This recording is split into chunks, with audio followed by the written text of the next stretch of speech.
Freakonomics Radio is sponsored by Hotels.com. Hotels.com gives you access to hundreds of thousands of hotels worldwide. And when you join for free, you can save up to 20% instantly with member prices. Plus, every stay earns rewards. So when you book one trip, you're already lowering the cost of the next one. Hotels.com is simple, rewarding, and designed to help you get more out of every stay. Sign up for free and book today. Hotels.com. It's all in the name. Freakonomics Radio is sponsored by Amica. You know what they say, if you want to go fast, go alone. If you want to go far, go together. So go with Amica and get coverage from a mutual insurer that's built for their customers, one that looks after what's important to you together. Auto, home, life, and more, coverage that fits your unique needs. Amica helps you protect what matters most. Visit amica.com and get a quote today.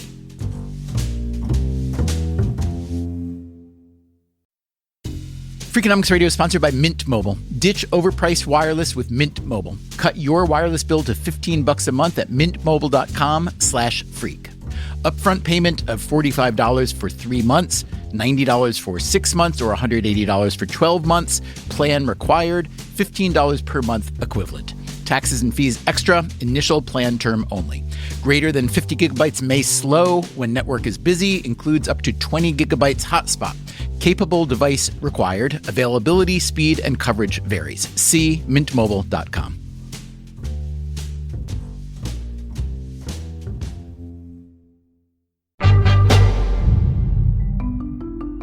Hey there, it's Stephen Dubner. For the past 5 years, my Freakonomics friend and co-author Steve Levitt has been hosting his own podcast, which is called People I Mostly Admire. The bad news is Levitt has decided to stop making new episodes of that show. The good news is that Levitt will be hosting the occasional Freakonomics Radio episode.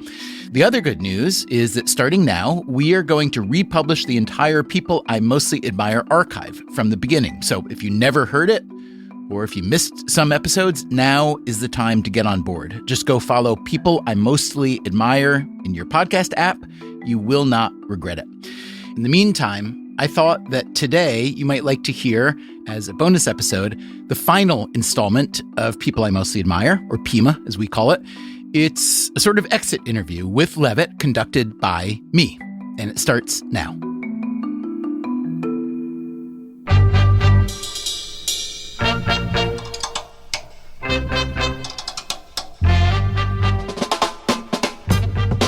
This is Freakonomics Radio, the podcast that explores the hidden side of everything, with your host, Stephen Dubner.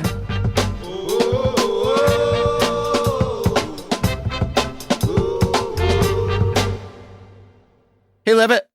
Hey, Dubner. How are you doing? I'm good. How are you doing? I'm good. So this is the final new episode of People I Mostly Admire, at least for now. Does that mean you've run out of people you admire? No, there are endless people I admire. I always thought it would get easier and easier to get people to come on the podcast, because my own rule when I'm asked to come on a podcast is I look at who's been on it before, and if they're way more interesting and important than I am, then I'm going, I better do it, because those people know better than me. I believe in markets. So I thought as we got this list that got more and more impressive, everyone would just come, but they don't. Other than Taylor Swift, who's on the top of your wish list? I've always wanted Joel Osteen, the radio TV evangelist. I just find the way he speaks to be so remarkable. So even before I started the podcast, one day, shortly before my birthday, my wife Suzanne said, I have a surprise for your birthday. We're going to go on a trip. And my reaction was, oh no, there's nowhere I want to go. There's nothing I want to do. And I was so afraid it was going to be a party or something. Thank God it wasn't a party. How about a silent retreat? Would that have been better? That would have been better than the party, but it still would have been pretty bad. But she took me to Houston to go watch Joel Osteen in person. Those few hours in the Compaq Center, which is where he does the preaching, it was truly magical. I would recommend it to anyone, atheist, whatever. It was a community of people coming together in a way that was so powerful. And I was wanting to talk to him about that. And I tried pretty hard to get him to talk to me, but it never made any headway. What would you have wanted to ask him? I wanted to express to him how powerful I found his message, even though I don't even believe in God. So when I listen to his sermons, I just substitute the word universe for Jesus and for God and treat it more like some kind of new agey thing. But he seems to really feel what he's saying. And he preaches this gospel of empowerment. And at the same time, it's so counter to what many people associate with religion. So he lives in a really fancy house, and I'm sure he has tons and tons of money. I was just curious to see if I could get him at all to talk like a regular person, which I'm sure I couldn't. But that was my goal. I was wondering what it was like to talk to Joel when he wasn't on stage. It'd be interesting to know what would happen if you could substitute the word universe for every time he said Jesus Christ or God. Like, I would like to see the results of an experiment where a whole bunch of people watch or read a sermon where you do that. What do you think would be the effect? I think a regular person, if you substitute the word universe, they'd be like, what are you talking about? It doesn't make any sense. But I kind of believe, or at least I have at times in my life believed, that somehow the universe seemed to be taking care of me. I think I don't really believe that anymore. But certainly it's a much easier concept for me to grasp, the idea that the universe is taking care of me, than that Jesus or some kind of Christian God is looking over me. You have to have been around New Agey people for a long time. My mom was New Agey. My wife, Suzanne, is New Agey. Which is kind of odd, considering maybe not so odd that you married someone who had that in common with your mom, just because that's what some psychologists say is common. But I've never known anyone to be more disdainful of everything New Agey than you. No, that's not true. So clearly I'm a rationalist through and through, and I believe more than anything in the power of science. But I think as a kid, I was willing to listen to my mom's very odd takes on the world. And I didn't really believe it. But as I got older and older, I've seen enough evidence. No, the power of placebo. I think some of the nicest and best and most interesting people I know just have a faith in the universe and believe in stuff that's a little bit out there. When Suzanne and we went to India for a month. I talked about it on the Sam Harris episode of this podcast, but I went so grudgingly. I really only went because she doesn't have a lot of common sense. And I thought if she was alone in India for a month, she probably wouldn't come back alive. And so I went in. Part of the deal was she said we couldn't use our phones, which I don't know why I ever gave into that. I guess that when you're first dating people, you do things that you wouldn't do later. But the first 2 weeks of that trip, I was miserable and I was angry and I was frustrated. And eventually I did have something like a spiritual awakening. And it came because she would say, well, what do you want to do in India?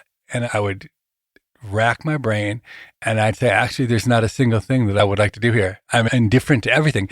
And suddenly everything was as good as anything else. So I'd be on a crowded bus, stinky and rattling around, stuck in traffic. And I think, well, there's nothing I want to do when I get there. So it's not really any different being on a bus than being someplace. And suddenly I just opened up to a kind of friendliness with the universe and everything was good and I was peaceful. And it lasted for months after I came back. And every once in a while I can tap into it again. And it really was, I think, very much a Buddhist thing, this idea that when you're always striving for something, it's the not ever being able to get there that gets you upset. So if you're not striving for anything, then everything is hunky-dory. As I have gotten older, I've gotten much, much more open-minded about the power of spirituality, spiritual things that when we first met, I would have thought were bunk.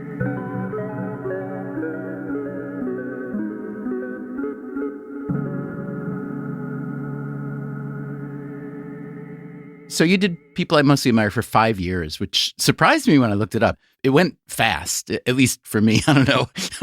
Maybe the 5 felt like 20 years to you. But can you just describe the arc of it from your perspective? I don't have a very good memory, so I don't know how you tricked me into doing it in the first place, because I know that I wouldn't have done it on my own volition. I know that you had to be at the heart of tricking me. I think what happened was you said, hey, Levitt, why don't you try doing one guest host on Freakonomics Radio? And I did 2 of them. And those were amazing experiences because one was on the rainforest and the other was on math and education. And the impact that, especially the math and education one had, it was just really surprising how much people cared. So then I think you were going to interview Rahm Emanuel. That's right. And you said, well, why don't you just do it? And God, I don't know why. I think I was still on the high of having done those other two ones that everyone cared about. So I did the Rahm Emanuel interview. And all I remember from that is that it was incredibly stressful because Rahm is a tough guy and he was in the worst mood that day. And I just remember feeling bad. I was bad at what I was doing. I was nervous. Anyway, that was hard, but it couldn't have been that bad because it couldn't have been that bad for you to say yes. Yeah. I guess I figured if I could interview Rahm Emanuel on a bad day, I could probably interview other people. And what's been great about the podcast is it facilitated a really important change in my own life. For so many years as an academic, I was laser focused on the creation of knowledge and trying to come up with ideas. And I was tired of that. And by the end, I didn't have any good ideas. And it was so useful for me to pivot into a role of being someone who was a consumer of ideas. If I tallied up the number of books I read over a 20-year period before I started this podcast, maybe I read 30 books in 20 years. Wow. And honestly, they were almost all young adult fiction because mostly I just read the books that my kids were reading, like Harry Potter and the Twilight series. I hadn't read anything that was about science or about psychology since I was in grad school, maybe. And it's been great for me to just spend time reading what smart people are thinking and then having to pull that all together with the discipline of deadlines. The other thing that's been great for me about Pima is I have almost no deadlines in my life. And really my entire adult life, I haven't had deadlines because as an academic, you almost never have to do anything on time. But it's the tension that comes with actually having deadlines and feeling pressure and knowing you have to deliver. That's been a good source of discipline for me, a good reminder of what you can do. I would frequently be up until 3 or 4 in the morning trying to pull together some kind of set of themes I'd be able to talk with people about. Well, I'll share a secret with you. The reason that a lot of writers and especially journalists become journalists is because it forces you to do the work, which is good and bad, especially if there's a quota that you have to fill. It can get sloppy. But, well, to that point, Pima was every week originally to every other week. What was that change about? Oh, I couldn't do it. It was ruining my life when I had to do it every week. I love how 3 minutes ago you said it's the best thing that ever happened to me, and now it's ruining your life. Well, every week was bad, though, because at first it was kind of exciting. But I really, maybe because I'm insecure, or maybe because I felt such an obligation to these amazing guests to do a good job, but I would invest. I learned it from you, really. I learned it from you to invest an enormous amount of time in preparation for these interviews. So if somebody had written books, I tried to read every one of their books, and I tried to read their academic articles and figure out whatever I could about their personal life. It was a real tax on my time. And doing it every week, it felt like a pressure cooker. But every other week was perfect because it was just enough to make me feel like I always had a little pressure on me, but not so much that I had to be grumpy and mean to everyone else in my life to get it done. So if it was perfect, why do you want to stop? My dilemma is that I have so many amazing possibilities out there for things to do that I never get done a third or a tenth of the things that I could do. I started this one school called the Levitt Lab, and I fought so hard not to have it called that. I win many battles, but that one I did not win. And the first one is located in the middle of the Arizona State campus in Tempe, Arizona, and we're going to start 2 more in the fall of 2026. One outside Boston and one in LA. And I have found that to be a uniquely rewarding experience. I can't even explain why, because, I'm not a people person in any way, shape, or form, but there's something about the students, about the learners when I'm on the campus and how engaged these learners are with it. I'm not sure why that touches me so deeply, but it feels almost like when my grandchildren come, this is the thing I'll talk to them about. Obviously, Freakonomics has been awesome and it's had a big impact, but it feels to me like if I could actually make a dent in the way that we teach and change education, that would really feel like I did something. When did you start getting as driven as you are by that appetite? Was it always in you or is it more recent? No, it wasn't in me at all. And the first hint of it came when I did that guest spot on Freakonomics Radio, and we talked about math education. And that was just a lark. I was just doing that because I was angry because I thought that my kids were suffering so much. The response to it kindled a little bit of a spark, but it was really on my podcast talking with Sal Khan. And Sal Khan is the first person who introduced me to what's called mastery learning. It's just the idea that the model of how we teach kids in a classroom with a teacher and 30 kids all being taught the same thing, and then moving on to the next topic as soon as that one's over and ignoring whether the kid has learned it or whether the kid already knows it. It's just a terribly inefficient way of doing things. And once Sal Khan told me about mastery learning and showed me the data, which is really shocking how much faster kids can learn, suddenly it changes the way you think about education, because if you can actually do mastery learning, you free up 3 or 4 hours in a school day that you can spend however you want with the kids. And then it becomes this flight of imagination about what do you do with the kids that will change their lives, that will get them engaged with the learning. So that's when the spark came. And still, it was kind of just a spark. This is during COVID, and I tried to encourage Sal Khan to start an online school. And so I kept on emailing him over and over saying, hey, we should start an online school. We should start an online school.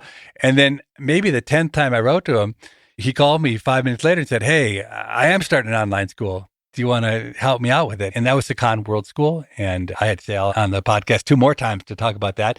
And then it just felt like if you can have a big impact in an online school, well, just imagine what you might be able to do in person. And even then I was excited about it, but it wasn't until I actually was on the ground at the school in Arizona that it fully hit me how powerful it is to see young people engaged. When you're trying to recruit students, how are you communicating to students and their parents, like, it's this kind of school and this is what's going to happen? Actually, the way I pitch it was deeply affected by another one of the guests that we had on the show, David Yeager, who's a psychologist at University of Texas at Austin. It's interesting when you can get a set of parents and kids into the room who are potentially interested in going to your school. I talk only to the students. Everyone else in the room talks only to the adults. But I just turn to the kids and I say, hey, I'm really embarrassed to have to say this, but my generation, me, your parents, we all have been selling you a complete set of lies.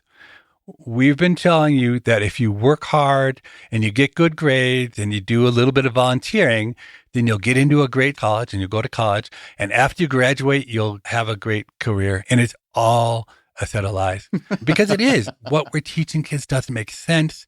By the time they get to high school, nobody's engaged. And the saddest part for me is watching some of my students at the University of Chicago. These are the students who've won the high school lottery, right? They've done all the things right. They've been valedictorian and they've gotten great SATs and ACTs. And they get to the U of C, one of the most exclusive schools in the world, and they don't want to learn. They don't care the slightest bit about learning. All they want to do is get A's. They want to check boxes.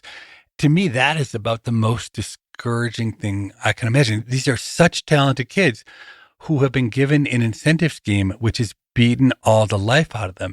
What were you like at 22, let's say?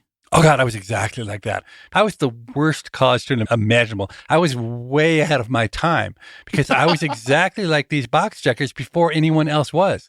So at Harvard, I had no intrinsic interest in anything. My way of choosing classes was to say, I'm going to take all the biggest classes because as long as there's 800 students in it, I'll be completely faceless. I'll never have to talk to a professor. They'll be really easy because they always grade the big classes easy. And mostly I was at Harvard to play wiffle ball and street hockey and video games and drink a lot.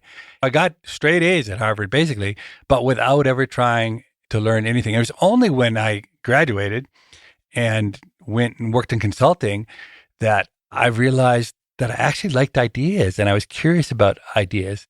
Do you tell that story to these would-be high school students of yours?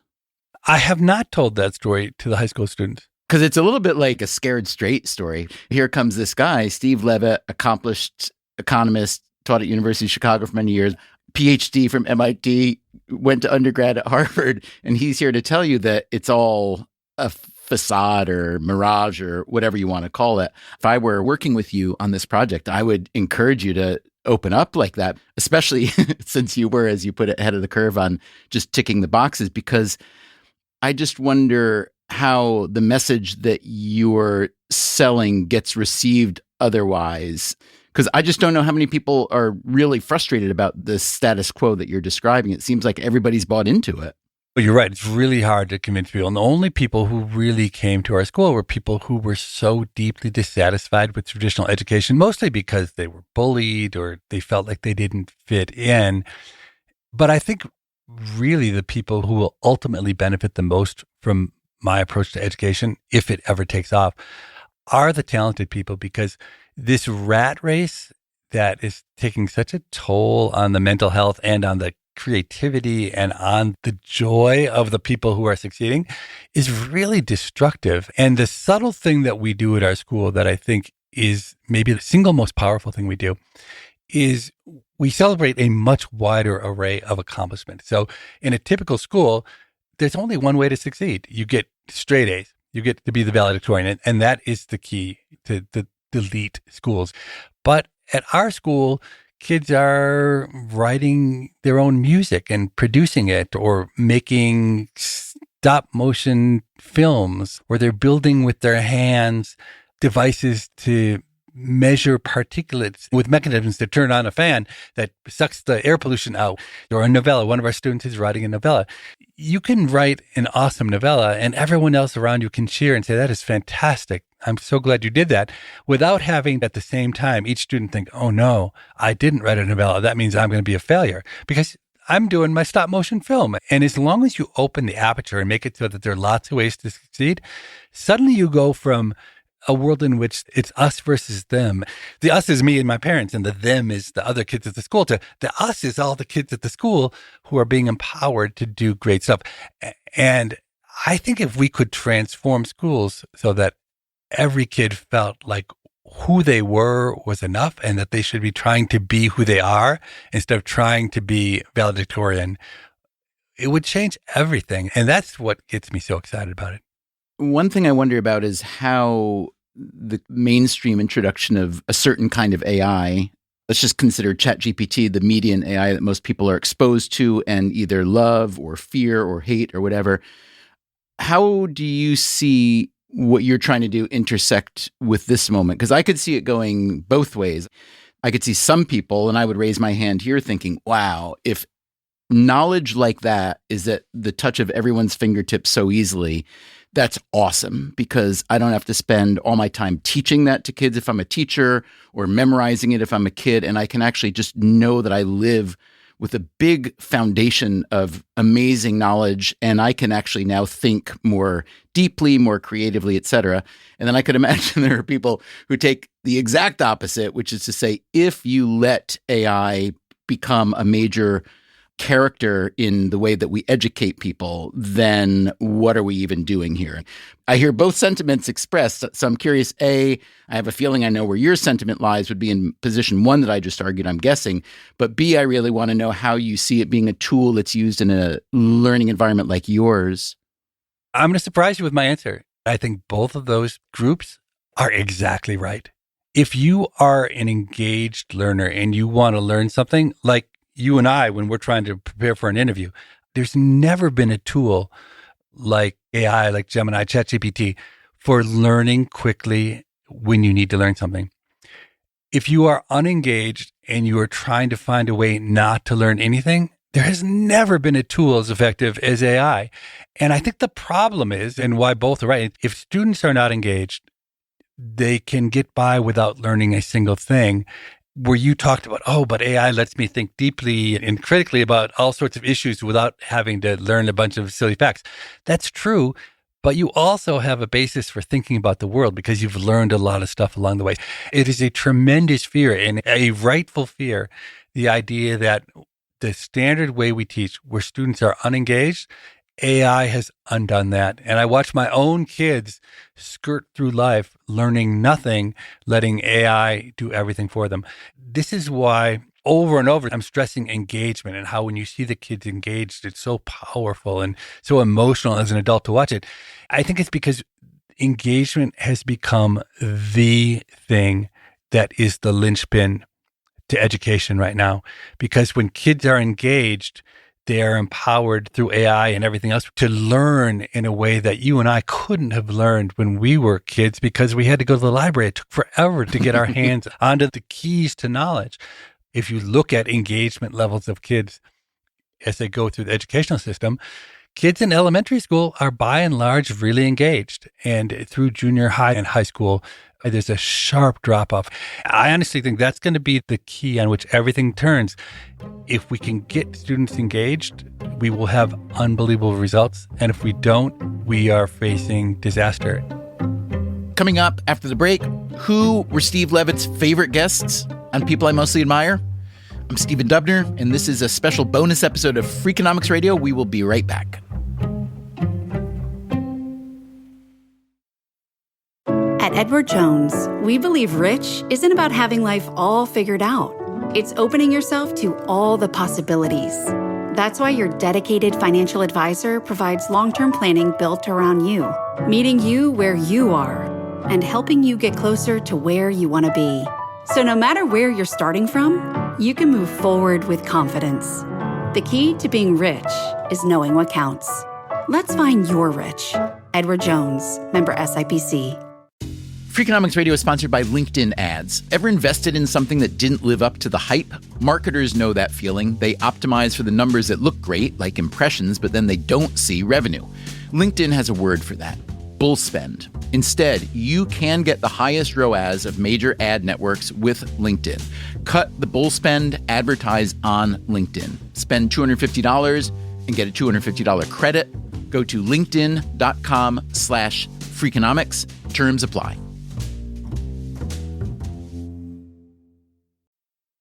Freakonomics Radio is sponsored by PNC Bank. Boring, great word, bad rep. Yet time and time again here at Freakonomics, we find that when something culture-changing happens, boring things like calculations and careful planning are usually behind it. Which begs the question, why not apply it to other aspects of life, like banking, for example? Well, PNC Bank did since its inception, proving time and again that the best banking strategy isn't the exciting type, but the steady, reliable, definitely not YOLO type.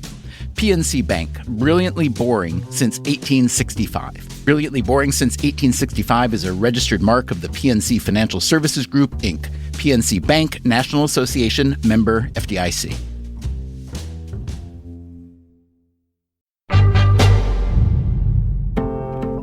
Hey there, it's Stephen Dubner, back now to my conversation with Steve Levitt, who has been talking about the new schools he's starting. Levitt, I have to say, I have not heard you this excited since, well, maybe when you visited me in New York maybe a month ago, I had Clamato for you. You were excited by that. But outside of Clamato, this is the most excited I've heard you in a long time. And it strikes me that you are the one that's engaged now, plainly. And it also strikes me that the way that you got engaged in this project, at least, was by actually, I hate the cliche phrase, but like going out of your comfort zone to actually become an interviewer. Because when we first met, that was one of your least favorite things to do. So I feel like you, having done People I Mostly Admire for the last 5 years, it feels like it changed you fundamentally. Oh, it did for sure. I mean, every idea that I have just put out there, I have stolen from one of my guests and repackaged it in my own words. There's no doubt about that. As it should be. That's what knowledge transfer is supposed to be. David Eagleman came on my podcast, and he works on the plasticity of the brain. That was such a good episode. I love him. He introduced me to this phrase of just-in-case learning versus just-in-time learning, which has transformed my way of thinking about the world, because everything we do in school is, oh, well, we're going to teach you proofs about triangles because maybe you're going to, in 15 years, be an architect and somehow need this. Of course that doesn't work because no one remembers it for 5 minutes, versus just-in-time learning where somebody really needs to know something to solve some problem, so they learn it. For me, I spent 16 years failing to learn any math at all. And then when I got admitted to MIT and I looked in those first syllabi at what I was going to have to know, I learned 5 years of math in 3 weeks because I needed to learn it. I didn't have the words for it then, but I realized what just-in-time learning was. Or another example, I fiddled around all through high school, didn't care about anything, did all my box checking. And then when they opened a racetrack, in Minnesota at Canterbury Downs, and I was losing all my money trying to bet on horses. I need to be better. And that's when I decided I would really learn how to computer program. And so I would stay up all night doing something that had never occurred to me that would have any value, but it was with the purpose of trying to win at the racetrack. I've lived these things that I'm now preaching. But going back to your question, it is true that being an interviewer was roughly the last thing that I ever should have done. You and I have been on book tours, and there's nothing better for me than going on a book tour with you, because you are the ultimate extrovert and you love to talk to people. And I can spend the entire time just sitting there looking around. You say that. I deeply dispute that. For instance, we recently had a little 20th anniversary Freakonomics party, and I made a little speech, and then I said, Levitt, would you like to say a few words? And you literally said no. And then I keep going because it felt like it was too short. And then 5 minutes later, you start telling the story, and it was great, and you're just going. So I think you have this image of yourself as less, I don't know, whatever you want to call it, adept or excited about. Look, I've known you a long time now. I know what I feel is pretty much the real you, the inside you, the always you. And I think you give yourself not enough credit for what's the inside always you. Well, that's kind of you to say, but like my wife would say, what do you want for your birthday? And the answer I don't say because it's too rude is, I would like everyone to go away and I have a week where I didn't talk to a single person and nobody bothered me for a week. That would be my dream. And I might get tired after a week, but I can't remember a time where I was alone and I ever thought, geez, I wish I weren't alone. Why are you not going to a silent retreat every week? The problem with silent retreats is they actually have a lot of routine and rigor. They make you work. You have to clean the dishes and stuff like that. I literally just want to be alone. Let me ask you this. Over the 5 years you were doing People I Mostly Admire interviews, who were your three, I want to say the most memorable, let's say, for you? Just name the three and why. So my own daughters, Amanda and Lily. That was a great episode. Number 46 for anyone who hasn't heard it, if you want to look it up. Just because it was so surprising to me. I haven't had a good conversation with my daughters in a decade, but something about being locked up in a studio, we were face-to-face in a studio, and my having had to prepare just led it to be really magical. I think it was unexpected for everyone. Another episode that has really stuck with me was an interview I did with a doctor who focuses on end-of-life care, BJ Miller. BJ had a terrible accident when he was at Princeton, and he lost his legs and an arm. He was trying to jump on a train or something? They have this electric train, the little putt-putt train that goes from the Amtrak train to the campus. And he touched the electrified wire in a terrible accident. And so I've seen a lot of interviews with BJ, and when people see him, they can see that he's had limbs amputated. And he always explains to people how that happened. And I had a thought of, well, this is radio, this podcast, so people can't see him. So I want to have a conversation with BJ in which nobody who doesn't know him is going to understand that he's had this accident. And if you re-listen to the episode, at first he's kind of stuttering and stammering around a little bit. I think because he had just so expected me to start by it. Could you tell me by? And then only towards the end of the interview do we get into it. And he tells his story in such a heartfelt way with so much more emotion and detail than he does in his typical public setting. For me, that really worked. We talked a lot about death. I think the episodes where we talk about death are often the ones that stick with me the most because there's so little discussion, real discussion of death. And BJ talks about death in a way that I've never heard anyone talk about it. My favorites almost always involve episodes that have a human connection because, as we've been hinting at, I have very few human connections outside of this podcast. This has really been my primary way of making real connections. One of the most unexpected episodes that was really powerful for me was Wendy McNaughton. She's an artist. That was a beautiful episode. I mean, beautiful makes it sound softer than it is somehow, but that was a really good episode. I realized as I prepared to talk to her that I hadn't talked to an artist maybe more than once in the last 20 years. And she hadn't talked to an economist, I think, in her whole life. And the meeting of the minds, I'm not exaggerating, that I came out of that and I said, this is my soulmate, which sometimes happens when you interview people. You get this diluted feeling that you're really close to them, even though they walk out and never think of you again.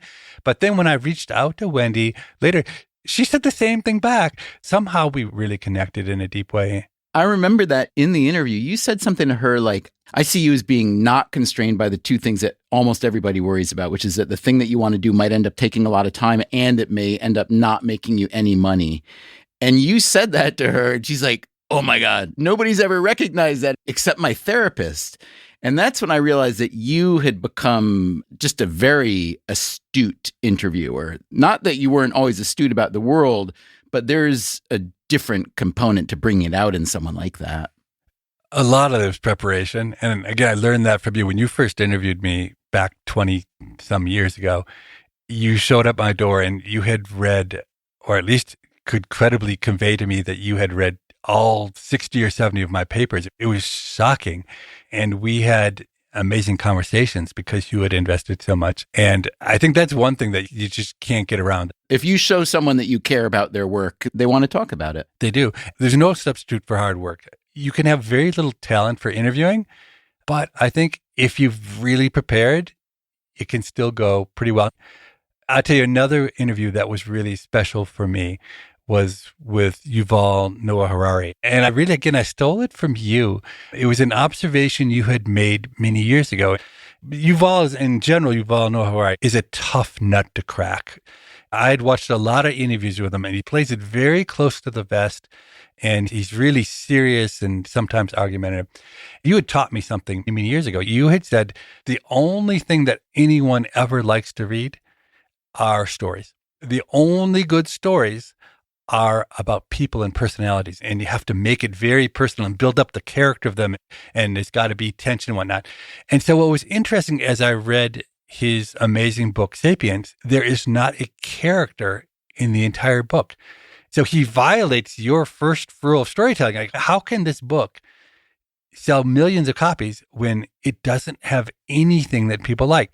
And so very early on in the interview, I took a risk and I said, hey, I loved your book, but actually I don't know why anyone else likes it because it's missing the key feature that everybody likes. And he had very self-consciously left out any characters. It wasn't like he didn't know he did it, but I don't think any interviewer had ever brought that up. And so when I did that, I felt a complete change in his attitude. And we ended up having a really amazing open conversation.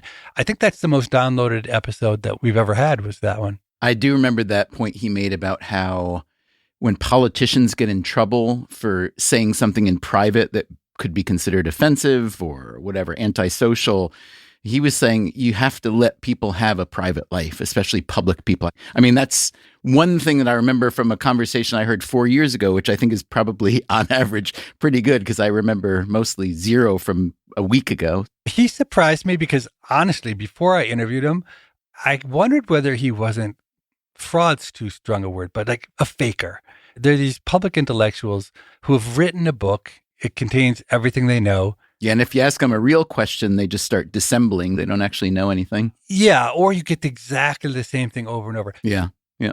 He really surprised me because every time I asked him a question, and I had read everything he had written, and I had watched every interview, he would give a novel answer that was just really, really smart. Like the examples you just gave, that I would stop in my tracks and say, wow, that's really right. Now, I don't ever like to say bad things about people, but should I make one exception just for contrast? Yeah. Because I had interviewed Jared Diamond before I had talked to Yuval. And Jared Diamond, I think, fell more into that other camp where I felt like if you had read his books, then when you talked to him, he would tap into chapter 7, page 38, and he would just da-da-da-da-da-da. And it was really interesting to me, the difference in the way those two, who ostensibly are the same person in a public sense. Their books have a lot of similarities, and yet talking to them was a completely different experience. Was that a big disappointment for you, that conversation? The Jared Diamond one? Yeah. Did it upset you? Did you feel you wasted your time? No, it was interesting for me to see it. I've always cared a lot more about process than outcome. And so when I do an interview and it turns into an amazing episode, that feels good. But I'm also almost equally as intrigued when I do an interview and it's bad. I feel awful when it's me. I feel such a tremendous obligation to my guests. And if I do a bad job, it's very hard for me to shake. It really haunts me. What share of interviews would you say that you actually did a bad job? A bunch of times I missed the boat. I'll tell you one where I didn't miss the boat, but it would eventually cause me to miss a boat on a later occasion. It was with Richard Dawkins. Richard Dawkins was an interesting interview for me, first because he's legendary and he's such a huge thinker. The other problem is that he has written, 20 books? It was really hard to try to tackle his whole canon of knowledge that he had created. And the easiest and the best interviews always were with Freakonomics fans. There's this power dynamic that happens in interviews where the interviewer is way below the interviewee. And it's really hard to have a normal conversation because of that power dynamic. But because so many of the guests knew Freakonomics and liked it, we could have different kinds of conversations. Well, Richard Dawkins was not one of those people. He had no idea who I was or why he was talking to me. But over the course of 60 or 70 minutes, I surprised him enough times that by the end, he said, wait, who are you again? Didn't he then invite you to do a live event with him? He did. So that felt really good to me because at the end, he said, will you be the interviewer for a live event that I'm doing in Washington, D.C.? And that felt really great that he bestowed that honor on me. And then I totally blew it because when we went to the live event, I really thought of it as being an extension of people I mostly admire. And my interview with him had been almost all about the science because what's interesting to me is what he's done in science. But it turns out that the kind of people who will pay $75 to come see Richard Dawkins talk are not interested in his science. They're interested in his social ideas about atheism and whatnot. And I totally missed the boat. And the entire session felt totally flat until Richard managed to successfully steer the conversation towards atheism. People started clapping and cheering. It's a horrible feeling to be sitting in an auditorium knowing that everybody is really angry at you because you're doing such a terrible job. I haven't quite had that pleasure, but I look forward to it one day. What other guests on Pima were either difficult, unfun, disappointing to you? You've mentioned to me that the Arnold Schwarzenegger interview is frustrating. Oh my God, that was hard work. It was difficult because he wouldn't put on headphones because he didn't want to mess up his hair because he was going on TV afterwards. So he couldn't hear me talking and I couldn't get him off his script. He has a script. He has a life story. He was just giving a kind of stump speech. Yeah. Did you think about not publishing it then after? Well, it was such a coup to get Schwarzenegger, and it was so exciting. I did finally have one moment where I got him off of his stump speech, which was really fantastic. I brought up something that happened when he was running for governor of California, and someone had thrown eggs at him, and his suit was covered in eggs. And I'd seen the video of it, and it was really fascinating to watch because he got slammed with eggs. And he didn't even change the expression on his face. He just kept on walking as if it hadn't happened. And then he went to a press conference and he gave maybe the best press conference I've ever heard in my life because they said, well, what about, this person who threw eggs at you? And he said something like, well, I hope next time he'll throw some bacon too, so I have a whole breakfast. Who says something like that? It was awesome. And somehow in reliving that story, he changed his tone completely. So if nothing else, for that 1 minute of the podcast, I felt like I would not throw it away because that felt like such a triumph. Coming up after the break, Steve Levitt's new assignment. I'm Stephen Dubner, and you're listening to a bonus episode of Freakonomics Radio. We'll be right back.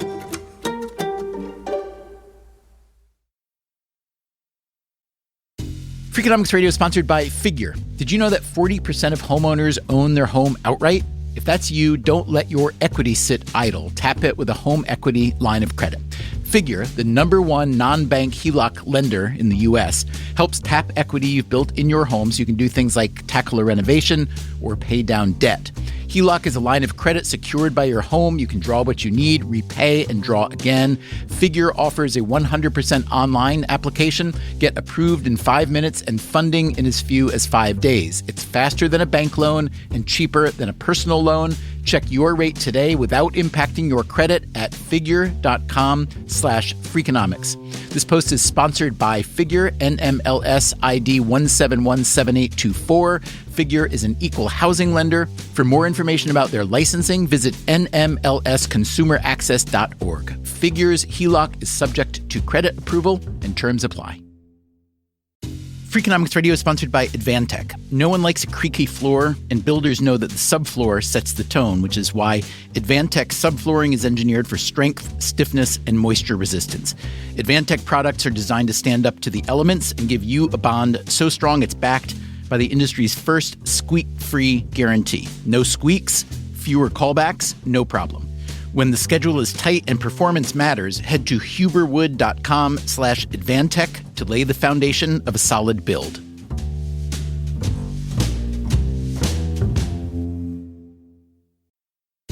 Freakonomics Radio is sponsored by Dell Technologies. When you're at work, you never know when you'll be interrupted. But with the Dell Pro powered by Intel Core Ultra with vPro, no matter what distracts you, your laptop won't. It's battery optimized for the way you work with built-in intelligence that quiets distractions when you need to focus. Your laptop will help keep you locked in even when it's bring your dog to work day. Built for those who stay in the flow, the Dell Pro, built for you. Dell.com/Dell-Pro.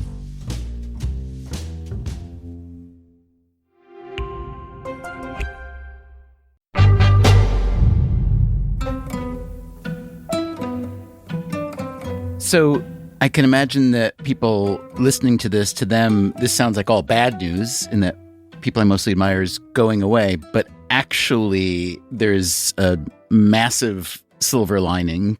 Well, I have to say, one of the frustrations with People I Mostly Admire is that podcasting is such a competitive world. There's so much great content out there that it's hard to get a really big audience. And it has a big audience, but nothing like your Freakonomics Radio podcast.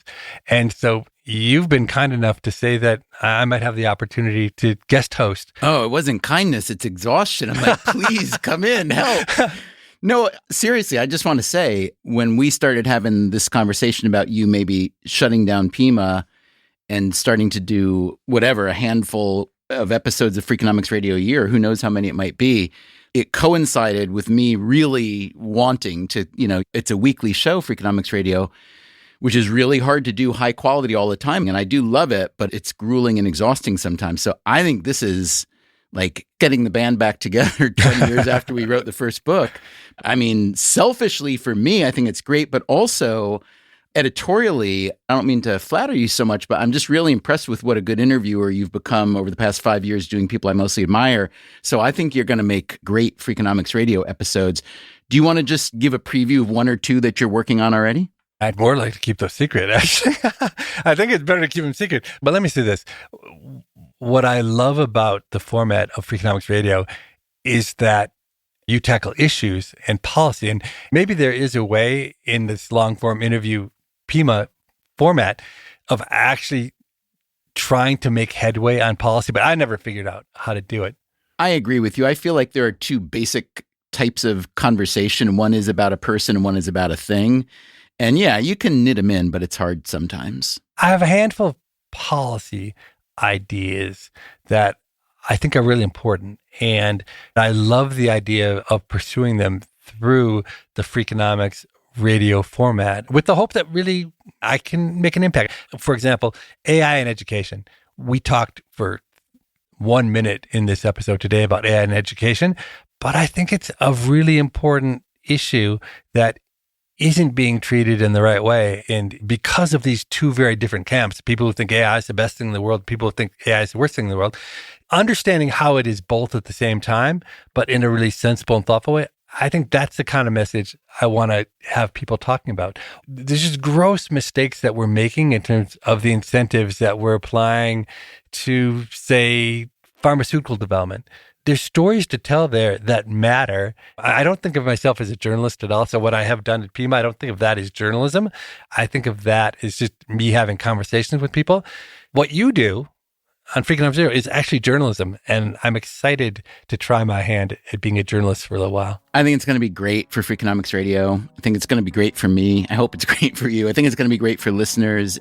Listen, you did a wonderful job the last 5 years with People I Mostly Admire. So congratulations. And thanks for letting yourself be talked into it. Well, one thing I'm glad is that I finally quit something on time, because I always wait until too long, like everybody else does. And when people say, have you ever quit something at the right time? I'm going to say, well, I might have quit too early, but at least I didn't wait too long. That, again, was Steve Levitt. Remember, we are going to replay the entire archive of Levitt's show from the beginning. Just go to your podcast app and follow People I Mostly Admire. And all you have to do to hear new Steve Levitt is to keep following Freakonomics Radio right here. You should hear his first new episode in just a few weeks. So, big thanks to Levitt for 5 years of Pima. Thanks also to Morgan Levy for her great production work on Pima.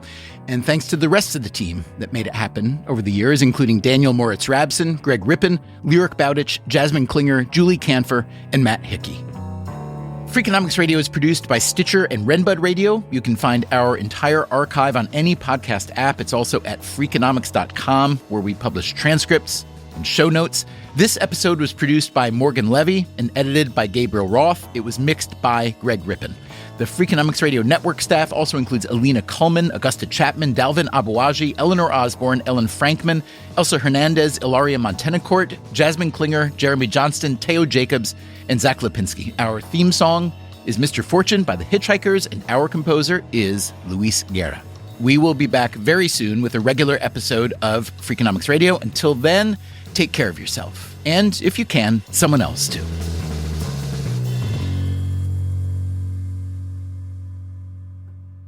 He's a very unusual human, don't you think, Levitt? That's why I thought it would be such a good episode, because he is bizarre.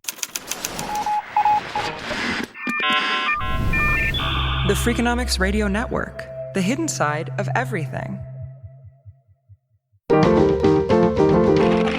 Stitcher.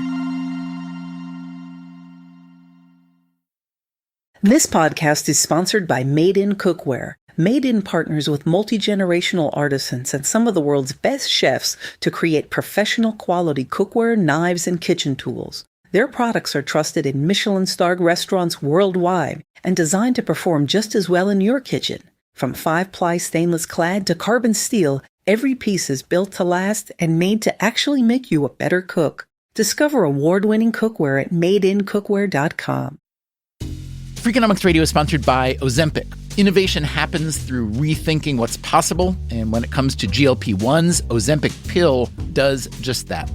Learn more about Ozempic semaglutide tablets, 4 and 9 milligrams, by calling 1-833-OZEMPIC or visit Ozempic.com to view the medication guide and ask your doctor what's possible with FDA-approved Ozempic pill. Welcome back to Should I Get It Delivered? Contestant, you're out of food and your meds, but are too tired to get up. Do you A, pout, B, beg your roommate, or C, get Walmart to deliver it all same day? Same day? Who knew? Gonna go with C, Walmart. That is correct. Walmart offers same-day delivery for prescriptions, groceries, and more. I love not leaving my couch. Walmart. Who knew? Subject to availability, restrictions, medication exclusions, and fees apply.